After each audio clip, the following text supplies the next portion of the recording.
Hello' বন্ধুসকল, মই আজি আকৌ আপোনালোকৰ মাজত উপস্থিত হ'লোঁ এই 5টা নতুন সাধাৰণ জ্ঞানৰ প্ৰশ্ন আৰু উত্তৰলৈ।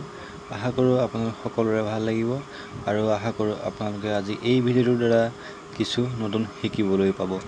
প্ৰতিটো প্ৰশ্ন দিয়াৰ পাছত আপোনালোকক 10 ছেকেণ্ডকৈ সময় দিয়া হ'ব প্ৰশ্নটোৰ শুদ্ধ উত্তৰ দিবলৈ।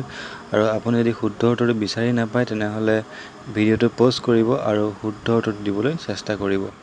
আৰু যদি ভিডিঅ'টো চাই ভাল লাগে তেনেহ'লে ভিডিঅ'টো কমেণ্ট কৰি দিব, এটা লাইক কৰি দিব আৰু আপুনি যদি আমাৰ চেনেলত নতুনকৈ আহিছে তেনেহ'লে চেনেলটো ছাবস্ক্ৰাইব কৰি দিব আৰু কাষতে থকা বেলটো বজাই দিব। আগলৈও এনেধৰণৰ নতুন সাধাৰণ জ্ঞানৰ প্ৰশ্ন আৰু উত্তৰ পাবলৈ। আহক তেনেহ'লে আমি ভিডিঅ'টো আৰম্ভ কৰি দিওঁ।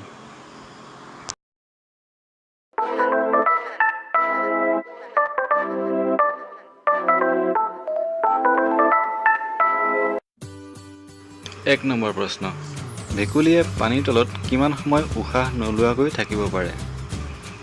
আৰু ইয়াৰ উত্তৰটো যদি আপুনি জানে তেনেহ'লে 10 ছেকেণ্ড শেষ হোৱাৰ আগতেই কমেণ্ট বক্সত কমেণ্ট কৰক।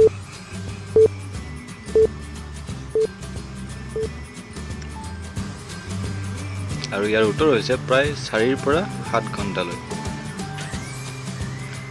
2 নম্বৰ প্ৰশ্ন, ভাৰতীয় পুলিচৰ সকলোতকৈ ডাঙৰ পদটো কি?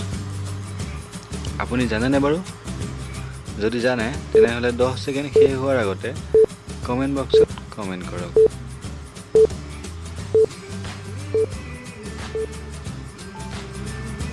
আৰু ইয়াৰ উত্তৰ হ'ল DGP, অৰ্থাৎ director general of police. 3 number প্ৰশ্ন, ভাৰতৰ ৰাজধানী দিল্লী কেতিয়া হৈছিল? আপুনি জানেনে বাৰু? আৰু যদি জানে তেনেহ'লে 10 ছেকেণ্ড শেষ হোৱাৰ আগতে কমেণ্ট বক্সত কমেণ্ট কৰক। ইয়াৰ উত্তৰ হ'ল 13 ফেব্ৰুৱাৰী 1931 চনত। 4 নম্বৰ প্ৰশ্ন, ভাৰতৰ কোন দেশত পোনপ্ৰথমে সূৰ্য উদয় হয়? আৰু ইয়াৰ উত্তৰ আপোনালোকে নিশ্চয় জানে।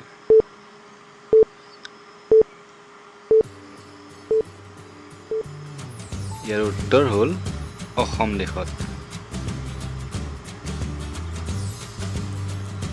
5 নম্বৰ প্ৰশ্ন, পৃথিৱীৰ কোনখন দেশত সকলোতকৈ বেছি ডাকঘৰ আছে? আপুনি জানেনে বাৰু? আৰু যদি জানে তেনেহ'লে তলত কমেণ্ট বক্সত কমেণ্ট কৰক।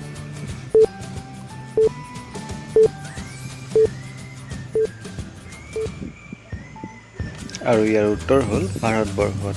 হয় বন্ধুসকল, ভাৰতবৰ্ষত প্ৰায় 1,55,000 ডাকঘৰ আছে। তেনেহ'লে বন্ধুসকল, আপোনালোকৰ আমাৰ এই ভিডিঅ'টো কিমান ভাল লাগিল কমেণ্ট বক্সত জনাবলৈ নাপাহৰিব। আৰু যদি ভাল লাগিল তেনেহ'লে লাইক কৰি দিব, কমেণ্ট বক্সত কমেণ্ট কৰিব আৰু শেষত সকলোলৈকে ধন্যবাদ জনালোঁ।